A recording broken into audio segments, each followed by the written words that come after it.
So a big welcome to everyone who's joined us from around Victoria today. And today's presentation is talking with young people and the presentations for out-of-home care providers in the context of the COVID-19 virus. And today's module is Module 1, so how young people may be impacted by COVID-19. Before we begin, the Centre for Excellence in Child and Family Welfare acknowledges the traditional custodians of the land on which we work and live and recognises their continuing connection to land, water and community. And the Centre pays our respects to Aboriginal and Torres Strait Islander elders, past, present and emerging. And I'd also like to acknowledge the important and essential work of carers in out-of-home care.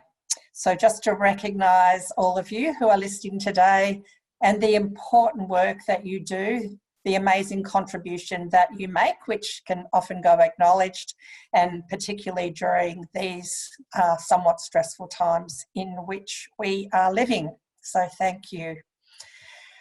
Okay, I just need to go into some housekeeping for today.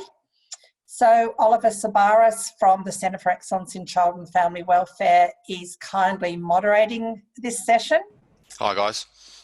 Hi everyone.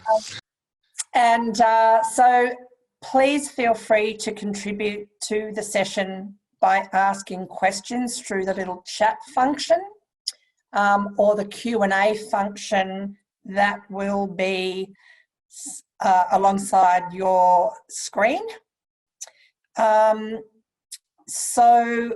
And at any time during the webinar, you'll have the opportunity to submit your questions.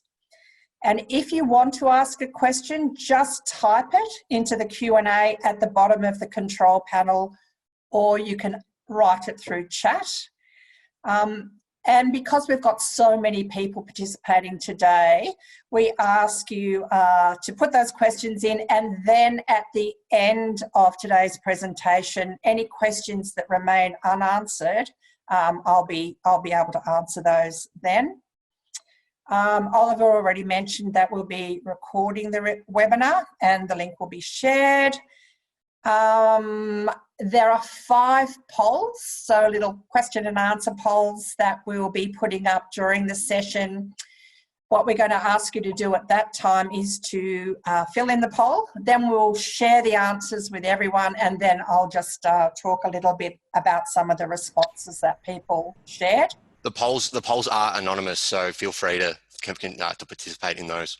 Yes, it's not a test, or it's just really to, I guess, to get some interaction and also just to check where people are at in terms of understanding the virus and the context of the virus and its impacts on young people.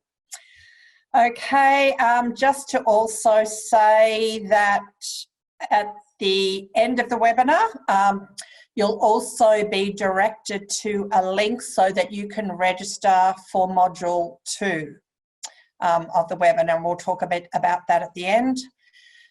And the last 2 housekeeping things first, just to say this is the first time that Oliver and I have worked together in terms of doing electronic or technological presentations. So we're very much, we've done a lot of practice.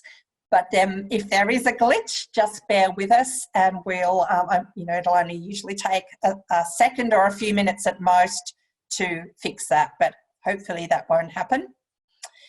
The other disclaimer is that the information contained in this slides is a guide only. So the slides are not compiled by medical or health professionals. I have worked in the health sector, but most of the information has been gained through the Australian government medical websites or through the World Health Organization, for example. But we really want to make clear that if you want up-to-date medical advice and guidance in relation to COVID-19, you need to refer to the websites at the end of each presentation. Okay, and the last thing is to introduce myself. So my name is Jo Howard, and obviously I'm facilitating today's webinar. I really hope that you enjoy the session, that you get a lot out of it. And also, please, again, don't forget that you can ask questions at any time as we progress through this webinar. Okay, so an overview of today's presentation. So the following presentation contains the first of 4 modules, and each module provides guidance and suggestions for carers of children and young people between the ages of 10 to 18 years in out-of-home care during a crisis. And references are provided at the end of this and every presentation. So each presentation can be viewed as a module in its own right. And also each module will build on the previous modules. So really the whole 4 modules provide a comprehensive overview and provide information in relation to COVID-19. So we strongly encourage you to actually participate in all of the 4 modules. Of course, if you can't participate, they'll also be online for you to refer to at a later date. Okay, so the modules. Module 1, today's module, is how young people may be impacted by COVID-19. Module 2 has a focus on intersectionality, and we're going to talk about intersectionality and what that is, and additional considerations in working with young people. So that module really focuses on the diversity of the young people with whom we work. Module 3 specifically focuses on responding to behaviours of concern. And the final module, module 4, is talking with young people about family and community, trauma, suicidality, and hope. So let's get going with today's module. Module 1, how young people may be impacted by COVID-19. So the learning outcomes for today. At the end of Module 1, participants will understand the context of COVID-19 for young people in out-of-home care and how to support them, the emotional and behavioural impacts of COVID-19 on young people in residential care or out-of-home care. And we're going to start to look at ways of responding to young people's concerns and fears. Okay, so we recognise that the context of COVID-19 will, raise some difficult or some conflicting emotions in young people. New concerns and fears may arise, and it's about, our focus is going to be about thinking about what these might be and how carers can respond to these in a way that supports young people through this difficult time. So in terms of an introduction, so of course we know that the recent COVID-19 outbreak is constantly covered in the news, it's on the radio, it's featured on TV, in newspapers, particularly in all forms of social media and in conversations. And we know that young people are very frequent users of social media, so they're constantly being subjected to information, to news, to conversations about the COVID-19 virus. It's almost like a 24-hour-a-day thing. And so being in out-of-home care may raise issues for young people who are living in this particular context. So we also know that many and most young people in care will have experienced less than optimal childhoods. So they may have trauma backgrounds and or attachment issues, and these can be compounded by the emotional impacts of living through the coronavirus, the COVID-19 virus. And of course, we know that these emotional impacts can therefore also impact on their behaviours. I also want to acknowledge that for carers of young people, you will have your own particular context to deal with, your work context, your home context, your family and community context. So, it's also really recognising that carers will have their own context and also be having to respond to the emotional context and the behavioural context of young people for whom they are caring. So we know that young people will be impacted in various ways, And this may also depend on whether they're living in foster, kinship, or residential care. And that's often around the particular environment they're living in and the context of that particular environment. So the role of carers is possibly even more important at this time, given the lack of access that young people may have to the usual supports to sustain them. So, for example, like some of the therapeutic supports they may receive. So we know that young people really need to know about the virus, and we're going to talk about why young people need to have accurate, factual and up-to-date information. And we're also going to talk about the intersect between the ages of the young person, both chronological and developmental, and how we can impart information in a way that reassures them and doesn't, as much as possible, contribute to further stress and anxiety. We know also that young people are going to experience a range of impacts, and these impacts are going to influence behaviours. So, for example, young people may experience a range of responses. And we also need to acknowledge that as the virus context changes over time, so might young people's responses change over time. I think many people in the community have talked about having emotional responses to the outbreak that can change from day to day and change within days. So people talk about they can feel happy one minute, a bit anxious the next, bored the next, a bit depressed or flat the next. So there's a constant range of responses, and also for young people, these may change from day to day and within days and over weeks as the situation continues to evolve. So some young people may feel stressed or anxious or depressed. They may feel uncertain about their future, their own health, others' health. For example, young people in kinship care may have concerns relating to the health of older carers and particularly grandparents. Young people in residential care may have concerns for other people in the care, including how other young people are impacted emotionally or about the behaviours of other young people. And young people in foster care may be concerned for family members with whom they are not living, as well as for their foster carers. So young people also may not clearly understand or know the facts about the virus and what and how government policy impacts them, their family and community. So all in all, we also need to consider that the context of the virus, this barrage of information about the virus may also mean that young people are more at risk of mental health problems, including suicidality and self-harm. And we're going to talk about that over the course of these 4 modules.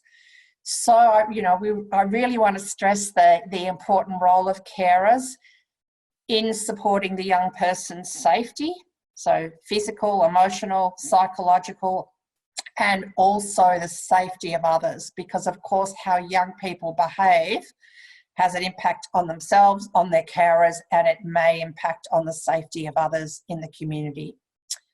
Okay, so let's move on. So we're going to go over to do a bit of a poll. So I'm going to hand over to Oliver, and he's going to do a little bit of a poll with you.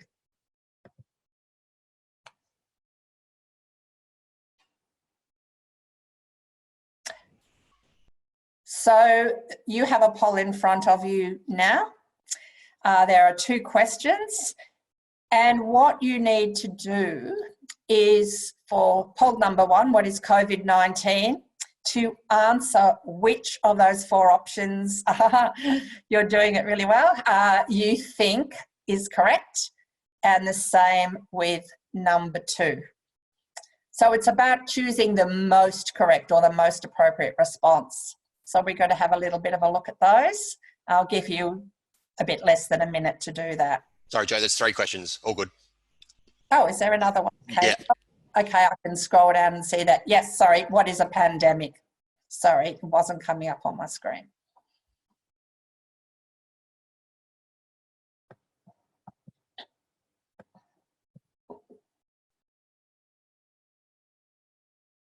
We've got about another 10 people left to fill in their responses.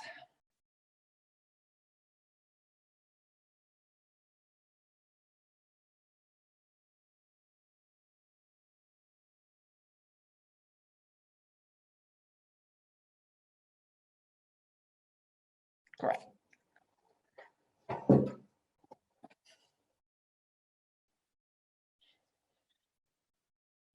Two more people, maybe.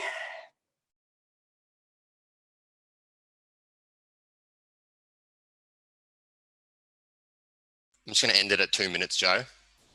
Yep. Excellent.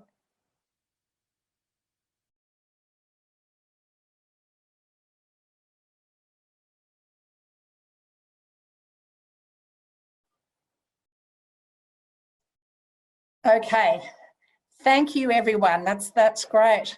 So just looking at the responses, congratulations to all of those. Most of you who identified COVID-19 as a type of coronavirus. And we're going to go through some of these explanations and terms in a minute. Somebody did put that it's in an infection that affects the heart. Now, it is true that coronavirus obviously can have impacts which can mean that internal organs are impacted, particularly for those who have a serious response to the virus. However, the correct answer was that it's a type of coronavirus. The second question, what does transmission mean? Absolutely, again, most people answered correctly that it's about how a virus is spread. So, of course, it can mean, if it's transmitted, it can mean that the disease is given to your family through transmission, but the term transmission is actually around spreading the virus through various ways, and it can affect anyone in the community. The last question around what is a pandemic, we had 100% correct. So that's fantastic. Well done to everyone there. It is an epidemic that's spread from continent to continent over multiple countries. Okay, thank you, everyone. I'm going to go back to the PowerPoint now.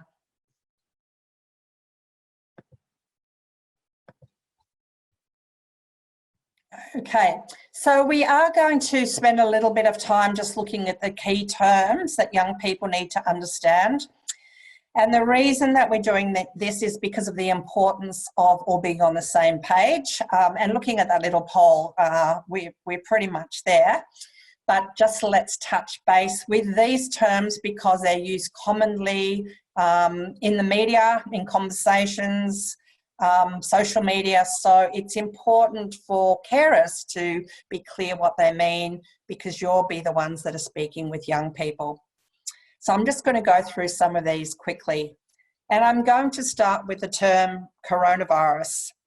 And so coronaviruses are a large family of viruses that cause respiratory infections. And these can range from the common cold to more serious diseases. And COVID-19 is a new form of disease that's caused by coronavirus. And we're going to talk more about that in a minute. Virus. So a virus is a microscopic parasite and it's generally much smaller than a bacteria. So it's very, very small, cannot be seen with the human eye. Viruses lack the capacity to survive and thrive outside of a host body. And usually when we're talking about a host body, we're talking about a person. So for a virus to spread, it must find its way into a cell. And in the case of the coronavirus, it does this through sneezing and coughing, so breathing in the virus or being passed from surface to surface. Epidemic is a disease that affects a large number of people within a community, a population, or a region. A pandemic, people got that right, that it's an epidemic that's spread over multiple countries or continents. And of course, it's a pandemic which has spread to Australia. The term infectious. So infectious is a disease or disease-causing organism that can be transmitted to people through the environment. And contagious is the spread of disease from one person to another through some form of contact, including breathing. We're going to talk just briefly about testing, and we're going to talk about that a little bit more as this presentation continues. But testing, young people might ask, what is testing? And we can tell them that it's the process of testing if someone has the virus. So with COVID-19, it can be done through initially looking at whether a young person has the symptoms of the virus. And then the next step will be to take a nasal swab and to send that to a laboratory so that it can be examined under a microscope and through pathology systems to make sure if that person actually has the antibodies for the COVID-19 virus. So really it can only be confirmed fully when pathological testing is applied. Young people may ask, well, what if I've got a positive test result? So if a young person tests positive for the COVID-19 virus, if they are well enough, they'll need to remain in their home or their accommodation until the public health officers advise that it's safe to return to normal activities.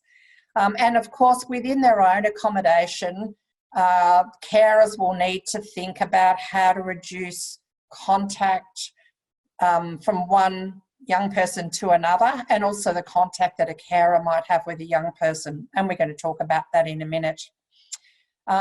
Usually, if a young person has a positive test result, they'll be retested, possibly 2 weeks later, or when symptoms end. And then the medical professionals will decide whether it's safe for a young person to resume the activities that they were involved in before they were tested positive with a virus or before they had symptoms.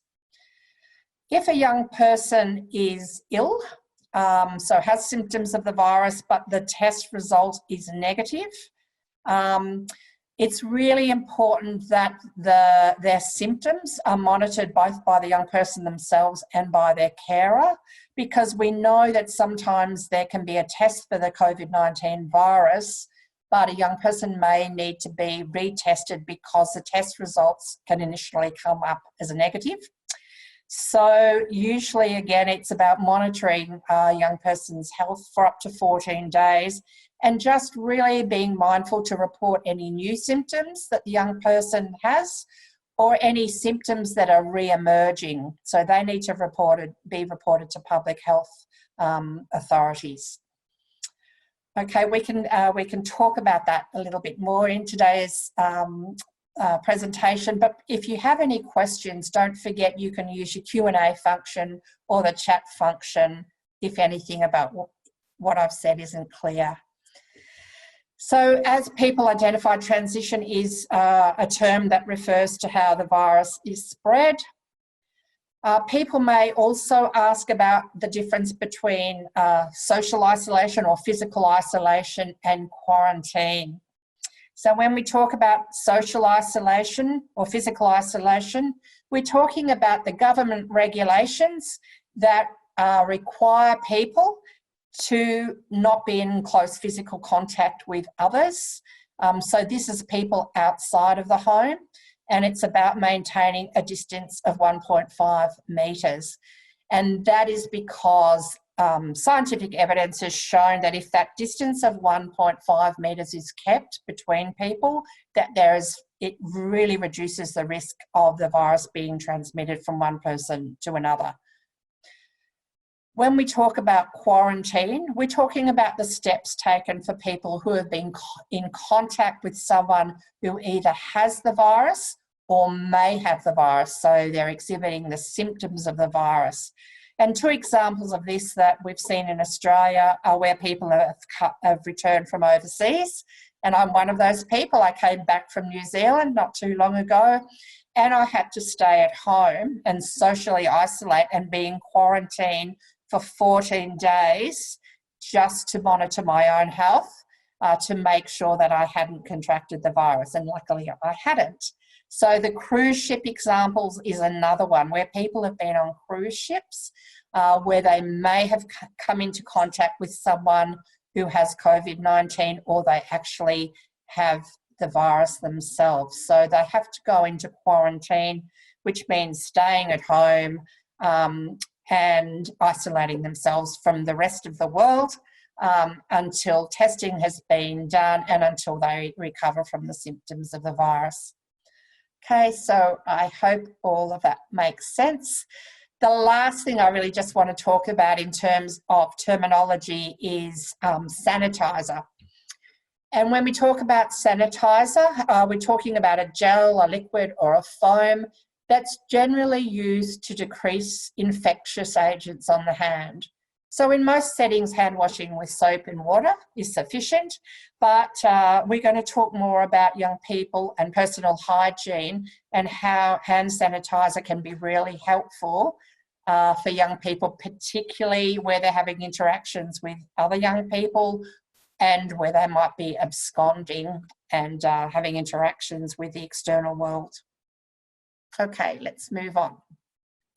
So let's move on about and looking at actually offering support to young people. So we know obviously that talking to young people is important to reduce the risk of negative impacts and outcomes. So the resource that we have today is to provide information to you in order to have conversations with young people and to understand how to best support young people and members of the community in these difficult times. We know that providing accurate, timely, age and developmentally appropriate information helps to reduce the negative psychological and emotional impacts on young people. We also know and recognise the value of talking with young people in terms of raising awareness of the importance of complying with organisational and government regulations in relation to the virus. And talking with young people may reduce the risk of behaviours that are harmful to themselves, but may also breach government regulations, for example, with absconding. So we're going to go into looking at that next.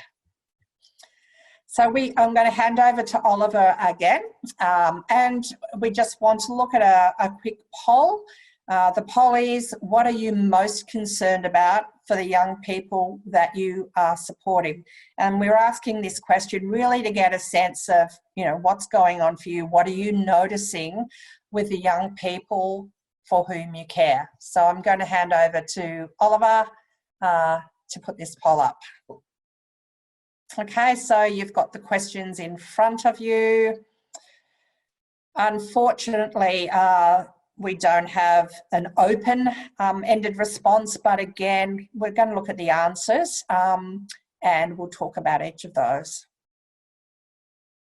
Okay, I'm going to just look at the results. So thank you, everybody, for that.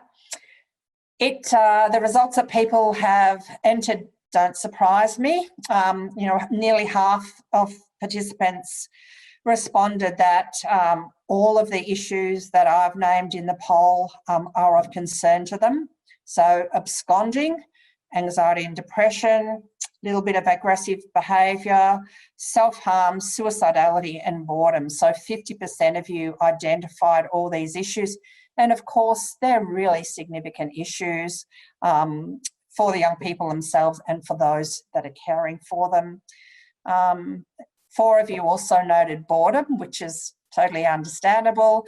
And we've got about a quarter of you who also noted anxiety and depression, which of course also makes sense. So that's really helpful to see what you as carers are concerned about for the young people that you're supporting.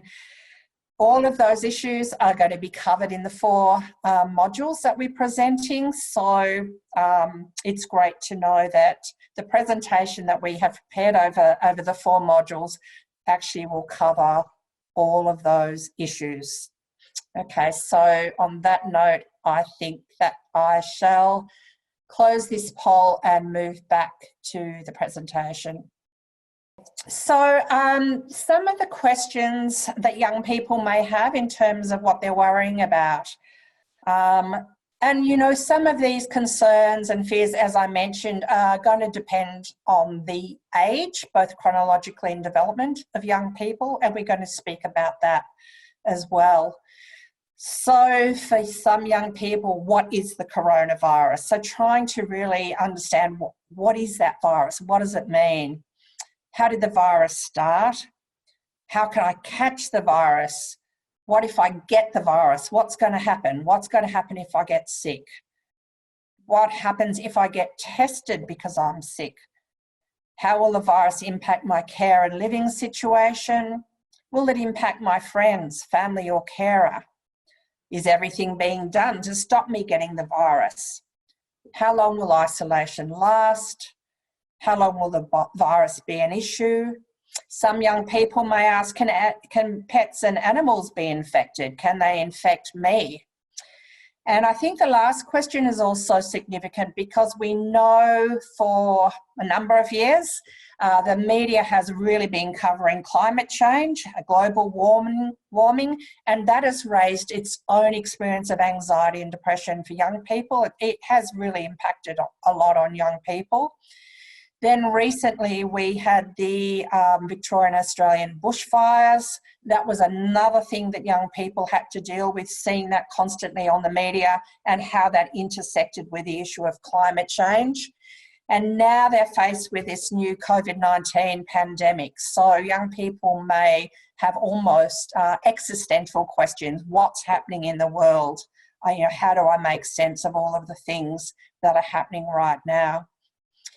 So in terms of addressing young people's concerns and worries, probably a message for you is we have to be really careful about not providing too much information because young people can be easily overwhelmed. The important consideration is to ensure that young people understand the terms that we just spoke about, that the information is clear so that it's not too technical, there's not too much jargon. And it's, useful to consider a need-to-know principle. So if you're caring for a young person that's quite open about asking questions, that's confident about asking questions, it may be really about pacing the information you're providing to them rather than sitting them down and going through all these terms. So it's actually about thinking creatively about how you provide that information, whether you have a number of young people you're caring for and it's in the form of a kind of an informal chat where you're using some of those terminologies. You could do a bit of a fun quiz about whether young people understand these terms. You can make sure that you're really open to the questions as they arise that young people ask. So it's about not overwhelming them, but absolutely importantly providing that really concise information. We're going to talk a little bit more, particularly when we get to looking at the mental health of young people, about providing accurate and timely information in order to dispel the urban myths or conspiracy theories that are going around at the moment. So there's a lot of information on social media about how the virus started, it escaped from a laboratory or it's to do with the 5G network. So we're going to also explore some of those myths, some of those conspiracy theories, because particularly where young people have significant mental health issues that may intersect with AOD issues, it's really important that we prevent young people from buying into those kind of conspiracy theories that may mean that they're more at risk or they're flouting government regulations or they're unaware of those regulations and how to protect others. So, and of course, in talking to young people, we need to be absolutely clear that they do understand what's expected of them, their roles and responsibilities in terms of the government regulations, both in out-of-home care and the consequences of breaching the government regulations. And I noticed a few people mentioned absconding as an issue. So when we talk about absconding, We're going to talk about that in terms of the young people's health and well-being, the health and well-being and safety of other people with whom the young people come into contact with, and also the consequences of young people breaching regulations such as social and physical distancing. Okay, so let's just look at some of the common questions that young people may have and some of the responses that might be helpful, just to give you a bit of a sense of how you might respond. So a young person particularly may be confused, what's the difference between a coronavirus and COVID-19? So what is a coronavirus? Coronavirus is a family of viruses that can cause illnesses such as the common cold or severe acute respiratory syndrome. We know that COVID-19 is a new strain of coronavirus. So it is a coronavirus, but it's a particular strain or a family of coronavirus. And it has not been previously identified in humans. So in 2019, it was first identified in Wuhan, in Hubei province, China, where it caused a large and ongoing outbreak. And of course, it has, what happened is it became an epidemic and has now become a pandemic, which has spread across the world, including to Australia. So young people may ask, how can I catch the virus? How does the virus spread? So the message there is really that COVID-19 is spread through respiratory droplets when an infected person coughs, sneezes, or speaks. Okay, so we don't know exactly how contagious the new coronavirus is, but it seems that it's far more contagious than something like the common cold or the flu. So it's very contagious. So it also spreads between persons to persons amongst those in close contact. So if one person is close to another, one person coughs or sneezes, those respiratory droplets can be inhaled by the second person, and that is how the virus gains entry into somebody's body, and that's the host organism. It's also very important that young people know that they can also be infected by touching a contaminated surface. So, for example, if someone coughs and the respiratory droplets go, for example, on a bench, and another young person comes and touches that bench, and then they touch their eyes, mouth, or nose, the virus can again gain access to their body through that mechanism. So it's those two ways. It's the breathing and it's the surface-to-surface contact. Okay.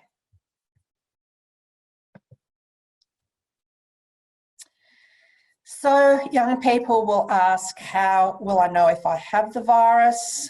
We can tell them the most common symptoms of COVID-19 are a temperature or fever, tiredness, and a dry cough. Some patients, some young people may have aches and pains, much like the flu, nasal congestion, a runny nose, or a sore throat. And some people may have trouble with breathing.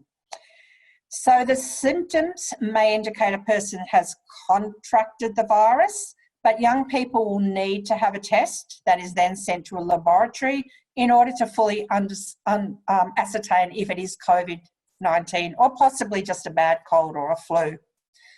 As I said before, it can take between 1 to 3 days for the test results to come back, and in that time the young person will need to self-isolate or quarantine until we know what the results are. Okay, so young people may say, why do I have to stay inside? Why can't I see my family and friends? And I imagine that's one of the most pressing issues for young people in out-of-home care. And of course, the response to that is around the transmission of the virus and preventing it. And it's that person-to-person transmission. And so the reason that we are limiting physical contact from one young person to another is because we need to keep that 1.5 metres physical distance. And we also need to only leave our accommodation or care when it's absolutely essential. And for most young people there, I can't imagine that there will be many reasons why they should be leaving their care, given that we now know that education and learning is online. A lot of therapeutic or clinical services are now delivered online. So in the main, most young people will in fact have to stay inside, and they won't be able to have contact with friends, family and community. So that's going to be one of the biggest imposts. And I guess it's so important that this isn't a punitive response. It's actually a whole of community response to reduce the risk of transmitting the virus. And you can use that term, flatten the curve, that this is what our government's putting in place to flatten the curve, to actually make sure that this virus doesn't spread. Okay. Another question young people may ask is, if I've got symptoms of the virus, what happens while I'm waiting to get tested? So if a young person has some symptoms, they're feeling unwell, but they're not that sick that they need to go to hospital, they can remain at home while they're waiting for their test results. And the message is to remain at home, so not to attend work or school, which is probably already the case. Wash your hands often with soap and water, and particularly before and after eating and after going to the toilet, so really maxing up that personal hygiene. Cough and sneeze into your elbow, or to use tissues and then put the tissues in somewhere disposable, for example, a bin with a lid that can close. Avoid cooking for or caring for other members of the household, and wearing a mask. And masks can be obtained from doctors or pharmacists or a range of other stores, and that's particularly if close contact with other people is unavoidable. So of course, if a young person's feeling very unwell, they may be admitted to hospital.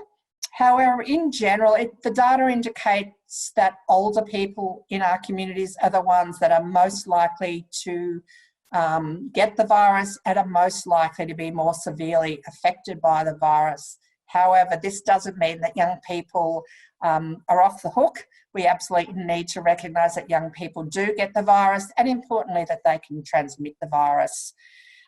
So, you know, sometimes they may be transmitting the virus even if they do not have any symptoms themselves.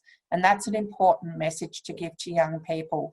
Just because you're not feeling sick doesn't mean that you're not transmitting the virus to other people.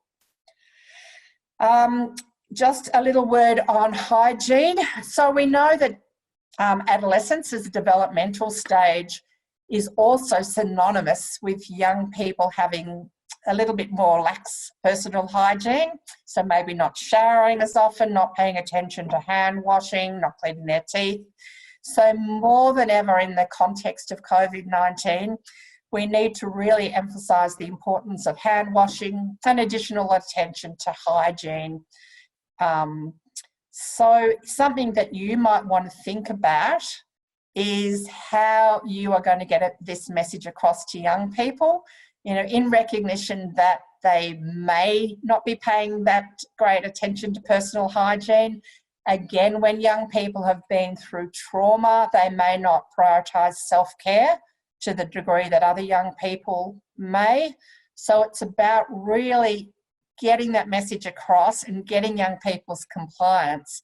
But of course, you need to do it in a way that they're not going to feel you're having a go at them. So young people can also be sensitive if you're hinting that their personal hygiene isn't as good as it could be. So I guess it's about looking at routines, establishing routines such as, okay, it's dinner, we need to wash our hands, let's go wash our hands together, leaving hand sanitizer around and just, you know, making an offhand comment like, oh, there's some sanitizer on the bench there, you might like to use some. So, whoops, I moved my camera. So it's something really that each one of you in your own particular context and with your own individual young people will need to consider. Okay, young people may be concerned, what happens if I get sick? So if a young person gets sick, you need to obviously call a doctor, and there may be the need for a young person to have the COVID-19 test. And you can tell a young person the test is really quick and simple, but it might take a few days to find out if it is the virus. And if you suspect a young person may have the virus, there's a dedicated hotline which is on your screen now. So you can ring that hotline to say, okay, what do I need to do next? Okay, I'm moving on a bit because we've still got quite a bit to cover today. I'm just going to really talk about social distancing in this next slide. So social distancing may involve staying at home and only going out if it's absolutely essential, keeping 1.5 metres away from others, avoiding physical greetings such as handshaking, hugs and kisses. So that's really important. And you've probably seen on social media or TV how people are actually doing virtual hugs or just tapping elbows rather than actually handshaking or hugging or kissing someone. Using tap and go, so using credit cards if they have them, instead of cash if they're purchasing products. Travelling on public transport at quiet times and avoiding crowds, and particularly avoiding public gatherings and at-risk groups such as older people, and practicing good hygiene we've already spoken about. Okay. These are the final slides on questions and responses. So a young person may be really concerned, is everything being done to stop me getting the virus? And the answer is absolutely yes. The Australian and Victorian governments are taking steps which are informed by high-level medical advice to stop the virus and protect everyone. Sometimes this can seem like overkill, but it is an example of how much effort governments are putting in to prevent people catching the virus and possibly dying from it. And young people may also be saying, how long is this going to go on? And again, the answer has to be, it's hard to say, but all data indicates the Victorian and Australian governments are doing everything possible to prevent its spread. It's possible that social distancing might be relaxed soon, next month, but it is likely some forms of restrictions and guidelines, for example, around overseas travel, will continue for at least a year and maybe longer. And since this presentation was produced, we also know that the Australian government's released the COVID-19 app where people can register, and then the government can track the interactions with other people so they can track any new infections, or if someone has an infection, who they've come into contact with.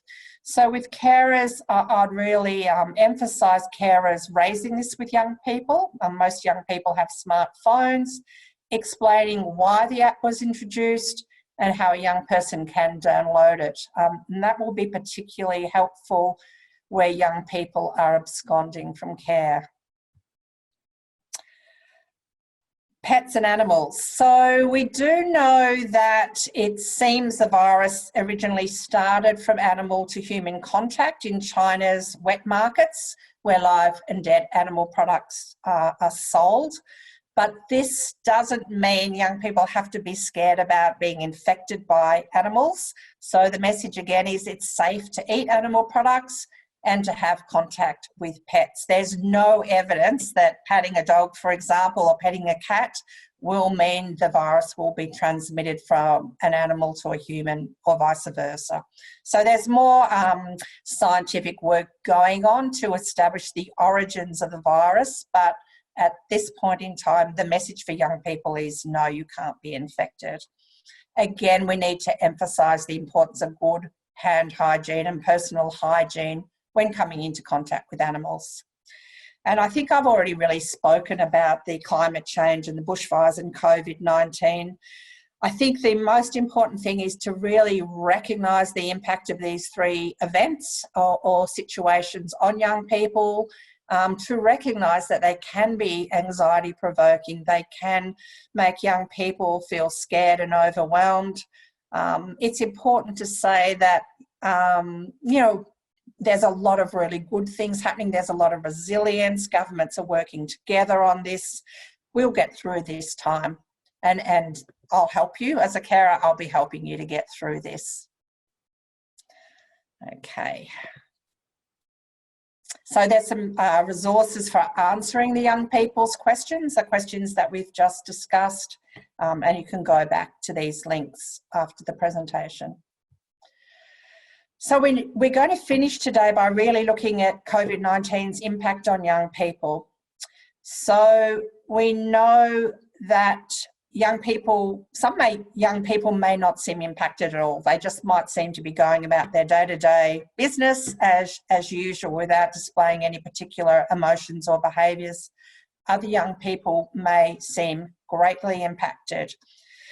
We do need to recognise that young people in care may already be impacted by their current family situation, by past trauma, and they may have difficulty in recognising and identifying their feelings. So carers really play an important role in helping young people to actually identify what they're feeling and to work through their feelings, to support them in working through these feelings. So young people may experience a range of reactions into COVID-19. There's no right or wrong reaction or impact. So each young person will respond differently depending on their age, their developmental stage, their prior life experience, their individual personality, and the current environment that they're living in. They also, we know that challenging behaviours like absconding or refusing to take the situation seriously and follow rules like social and physical distancing may put young people and others at risk. And challenging behaviours towards others and or to police may result in charges, fines and involvement with the youth justice system. So there's some of the impacts. We also need to recognise that young people may behave in ways that are not necessarily congruent with what they're feeling. So a young person may seem happy, may behave as if they're happy and carefree, when in fact they're really anxious. So talking to young people helps them make sense of what they've been seeing, hearing and feeling. And it gives them permission to ask questions, to voice their concerns and talk about their feelings. And again, talking to young people about their feelings also provides a mechanism to help them to understand why the government has imposed the regulations it has and why young people need to abide by them. Okay. So, emotions and behaviours. We know a young person's feelings and emotions impact their behaviour, and it's important to understand what a young person may be experiencing to understand why they are behaving the way they do. And carers can learn a lot about how a young person is coping through observation. For example, young people may be acting out, they may be absconding, they may not be complying with government regulations, they may be using challenging and aggressive behaviours. So these kinds of behaviours are actually symptomatic of something emotional, an emotional context that's going on for that young person. So carers observing young people's behaviour is important because the young person themselves may not be able to identify and express their feelings, or they may express their feelings inappropriately or in a way that's harmful to themselves and others. And of course, carers also play a really important role in helping young people to process their feelings in a way that isn't harmful to young people and others around them as well. Oops. So some of the observations or signs that a young person may be having difficulty coping include a loss of interest in activities they've enjoyed before, eating less or eating more or not at all, or eating unhealthily, difficulty getting to sleep and staying asleep, social withdrawal, so voluntarily staying in their room, crying, seeming anxious, seeming preoccupied, vocalising feelings of hopelessness and helplessness, behaviours that are pushing the boundaries and increased risk-taking, or constantly talking about the virus and asking questions, so seeming to be obsessed or overly concerned about the virus. So it's important to follow up on any observed changes in mood and behaviour with questions to young people. So we're going to go into our final poll, I think. And this is really an opportunity for you to think about what have been the emotional impacts you've observed individually and collectively in young people with whom you are working. So again, Oliver's going to put up this poll, which is up now, and we'll just give you a minute to fill this in. Thanks. Okay, so again, similar to one of the previous polls, I mean, it's a little bit different because some people have identified stress. So 21% of people highlighted the stress on young people of this. And it's a shame that we can't have an interactive conversation, but I imagine the stress is again about concern for self, for well-being. For young people, the stress can be about concern for other people, family, friends, community, and carer. And it's also a stress about having to change lifestyle. So things are different, learning is different, education's different, hobbies, enjoyment of life, all of those things are really different in this context of coronavirus. Anxiety is something that the whole community is noting has been on the increase, so it's not a surprise that about 40% of you have observed an increase in anxiety in terms of an emotional impact. And boredom is there with about 36% of you. So we're also going to talk a little bit about boredom. Hopefully you'll get some clues about how to alleviate boredom. But of course it makes sense that young people are going to be bored in this time, as many of us are. So, and we've got a few other little comments around depression and fear. So thank you very much everyone for that. And I think, you know, if as a participant, it's also interesting for you to see what other people are observing. Okay, we'll go back to the PowerPoint. Sorry, Joe, can I just quickly say, anyone that wishes to voice their questions at the end of the presentation, you can raise your hand you can use the raise the hand feature at the bottom of the toolbar, and I'll allow you to talk, given that you've got a microphone plugged in. Okay, back to Joe. Right, thanks. Okay, so some of the emotional impacts: sadness, anxiety, depression, boredom, loneliness, worry and uncertainty, anger, frustration, hopelessness, feeling stressed and overwhelmed, and increased experiences of the above. So emotional impacts may be influenced by whether a young person is newly arrived to care, where strong emotional feelings are in turn compounded by the COVID-19 situation, or whether they have been in care for some time. So we need to think about the emotional impacts of the virus, but also about what else is going on for the young person in their life. Are they new to care? Are there current issues with family or community?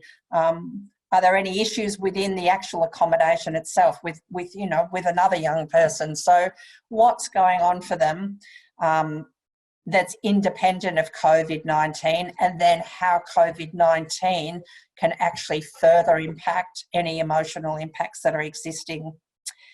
So other factors that may impact emotions are whether young people are content in care, whether they're travelling pretty okay before this virus came along, whether they had good relationships with others in care, and whether they feel supported in care.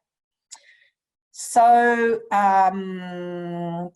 similarly, whilst young people have access to social media, they still, for example, may experience loneliness. So I know there's lots of emphasis on social media as connection, and that is a really important way of connecting to other people through things like Zoom meetings or FaceTiming, WhatsApp, whatever. But we also need to recognise it doesn't take away that kind of connection, that's achieved through being in physical contact with people. So social media is absolutely helpful, but it isn't the answer, and it's important to still recognise that sense of loneliness just because young people are in isolation, and particularly if they're new to care or because they've temporarily lost physical contact with others that they care about. So we're going into another poll, and we're really going to look at behavioural change now. So I'm going to pass over to Oliver to put up a poll. What changes have you noticed in the behaviour of young people individually and collectively? Okay, so we'll just give you a few minutes. And there's question 1, what changes have you noticed in the behaviour of young people? The second one is around the interest in what misinformation or conspiracy theories have young people mentioned. Okay, so looking at the changes that you may have noticed in the behaviour of young people, again, to me, it comes as no surprise. Looking at the results really emphasises to me the challenges that you are facing and the important work that you're doing, because you know, a lot of the issues that you've named in terms of behaviours are challenging things for carers to deal with. So we are going to go on and to talk about absconding, a little bit about aggression and violence. Just to note that really aggression and violence is obviously symptomatic of an emotional state for a young person. So aggression and violence can come out of fear, can come out of anxiety, can come out of boredom, frustration. So it's no surprise that people have noted an increase. But at 41%, that's also concerning that it's something that nearly half of you had noticed. Withdrawal from peers is about 50%. I wish I could ask you more about that. I'm not sure if people ask that question because those behaviours relate to the need to comply with social and physical distancing, or whether that withdrawal relates to, for example, increased anxiety. I can't ask that question, but I've particularly noted that that's a response. Overeating doesn't surprise me. You know, we know across the community that people being at home, people being a bit bored and isolated, and also eating can be a way of processing emotions. It's not always a healthy way of processing emotions, so people can overeat, they can eat less, or they can change their eating habits to eat food that is less nutritious, such as chocolate and cakes. So that doesn't surprise me. Substance use we are also going to talk about in Module 2. And again, it's no surprise that where young people use substances, that substance use is going to increase. And we're going to talk about suicidality and self-harm. So look, thank you for answering obviously so honestly. Again, I really emphasise, I guess, just in acknowledgement of what carers are dealing with in this current climate. It's interesting, the second poll, to think about the misinformation or conspiracy theories. So 41% if you have are aware that young people, some young people are hearing about COVID-19 as an escape virus. And I've been watching the news, so over the last few days, of course, that's been reinforced by Donald Trump and medical authorities and politicians in the United States. So we'll probably be hearing more about that in recent times. It's caused by the 5G network. I've heard that one. It's germ warfare. It's caused by pesticides and other. I'm not sure what the other might be, but I know there are so many conspiracy theories and a lot of misinformation. So again, it goes back to an earlier point I raised, that giving young people information which you can say is based on scientific evidence. It's through the World Health organisation, it's through medical and health authorities that absolutely have the most up-to-date information, that is the correct and true and accurate information, is really important.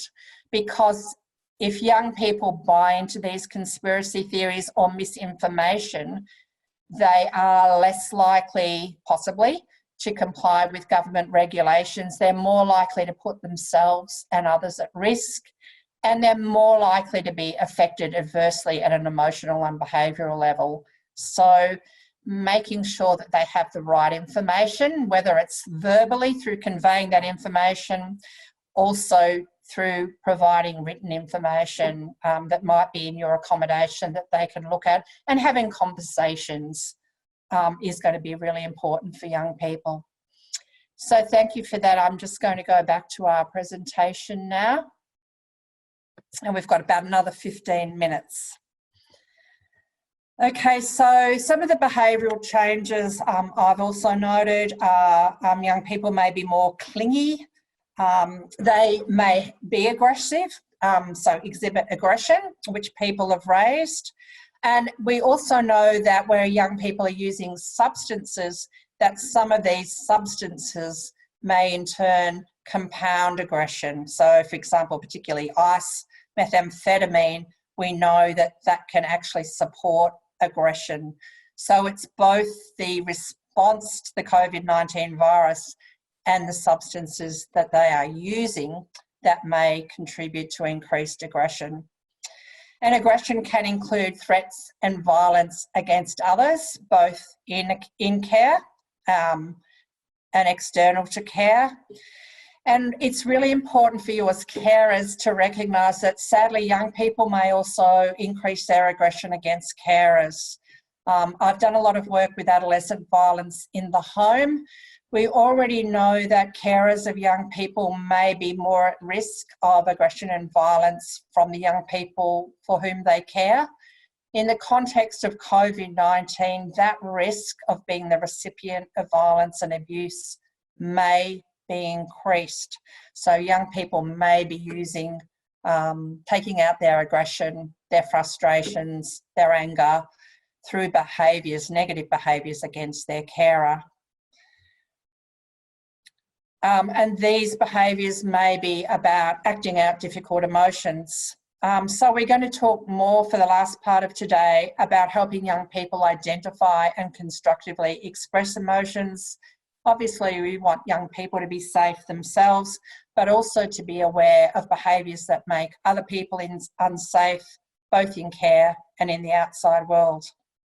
So other behavioural changes, and it fits with aggression really, about pushing the boundaries. So risk-taking behaviour, pushing boundaries, breaching rules, absconding more frequently. Some young people may go through a developmental regression, so withdrawal, for example, bedwetting, particularly younger people. And we also note, as did you, that suicidality and self-harm may also increase as behaviours.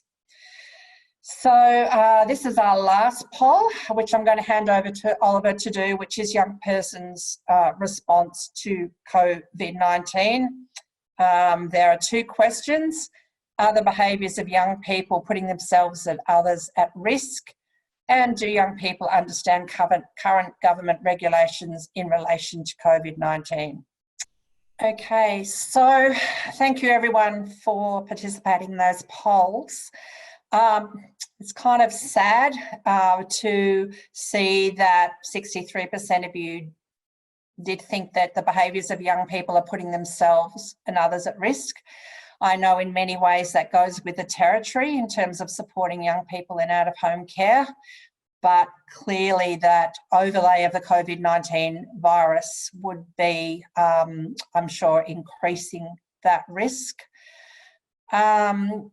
It's good that a quarter of you say that that isn't the case, and some of you are unsure. So it is probably good to, after today's presentation, to kind of have a think about this question. Consider what behaviours young people may be using to put themselves at risk. and then to think about how to address them. And as I said, and this fits with the second question, that understanding the current government regulations in relation to COVID-19 is really critical in terms of young people looking at being at risk themselves and putting others at risk. So about 40% of you were unsure about whether the young people you're supporting understand the current government regulations, and another 33% said they don't. So I'm hoping very much that what we've covered already today, and some of the responses that carers can make for young people may be helpful in terms of how you impart that understanding. And at the end of today's presentation, there will be some websites. I can really recommend some of the youth websites. For example, the Headspace website also summarises how we can talk to young people about the current government regulations, so what those regulations are. So, yeah, there may be some kind of additional follow-up for some of you in terms of understanding them yourself and then imparting that information to young people.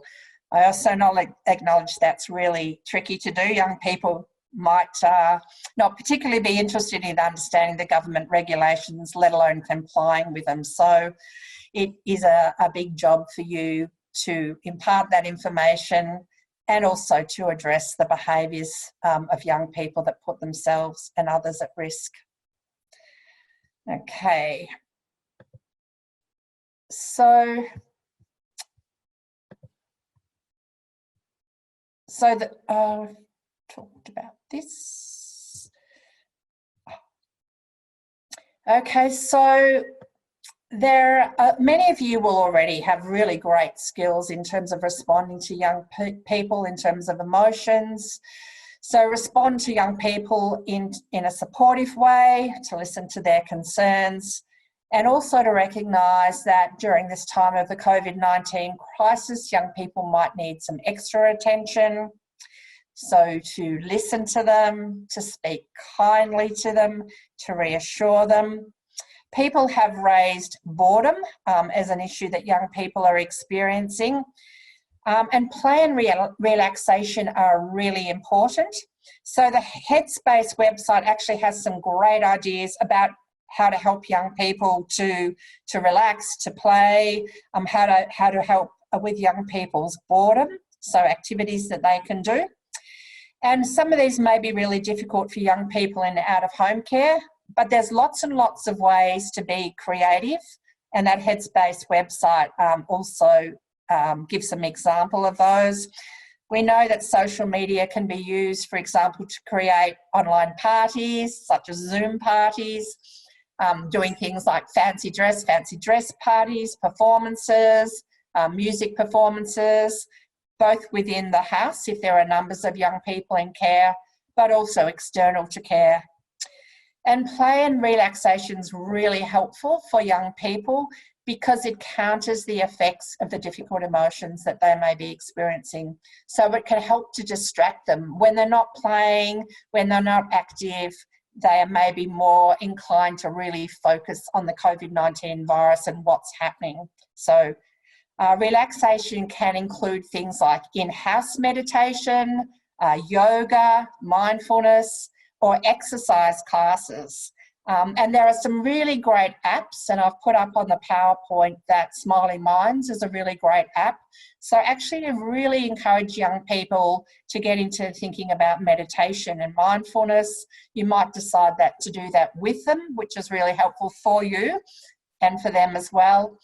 And of course, we've talked about regular online and phone contact with people. So finding creative ways for young people to stay in touch with those that matter to them is obviously going to be really important as well.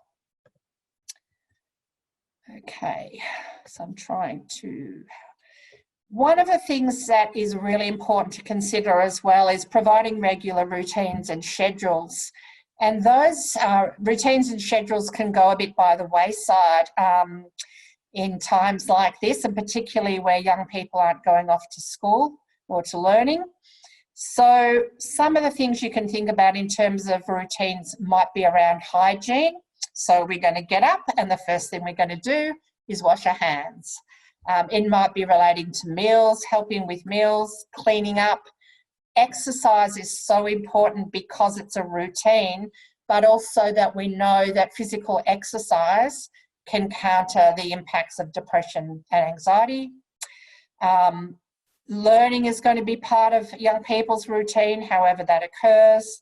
Social media. So structure for every day can actually help contain young people's emotions. And being active is really important in preventing boredom, anxiety, and depression. Learning, I'm sure for many of you, is a really big issue, and it's to consider how young people are learning now that the COVID-19 restrictions are in place. And of course, young people's mental and emotional state of mind may make learning difficult, and even more so in these times. So you might need to consider the environment that the young person's learning in. So to find a space, if that's possible, where it's quiet, the young person isn't interrupted, and also about how the young person might become involved in making their learning environment an attractive environment. So are they going to put some pictures on the wall, where they are going to set up their desk? Are they going to stick pretty things onto their computer? So it actually gives them a sense of ownership and control over their learning environment. You may also want to negotiate with a young person who's learning, when are we going to have some time out space? And what are you going to do? So if the young person's having time out from learning, okay, well, you're having time out, what sort of things can we do? So maybe every Wednesday in your time out time from learning, we're going to make some biscuits, and we'll make some biscuits every Wednesday. Again, it's about that creativity. And again, we've talked about providing the facts about what has happened in terms of COVID-19, explain what is going on now, and give clear information about how to reduce their risk of being infected by the disease in words that they can understand, and that depends on their age. Okay, so I think that is the end, isn't it, Oliver? Thanks so much for everyone for attending today's session. It's Q&A time now. If you have any questions for Joe, please feel free to raise your hand and I'll allow you to talk, to ask a question. Alternatively, just type it in the chat feature or Q&A feature in the bottom toolbar below. So yes, so thank you. So just to reiterate that the issues that people have raised, the next 3 modules are going to go into those in more detail. For example, we're going to spend some time talking about self-harm, about absconding, about the impacts, for example, on Aboriginal young people in care or LGBTIQA+ young people in care. So, as I said in the beginning, each module will build on the previous module. So if you feel you are wanting more in-depth information, that is going to come over the subsequent modules. Yes, I'm happy to ask any questions or to take any comments from people now. Well, look, thank you all very much for taking the time out to participate today. As Oliver said, we really, really hope that this is helpful for people. And I look forward to hopefully seeing you again at our next presentation, and don't forget to register.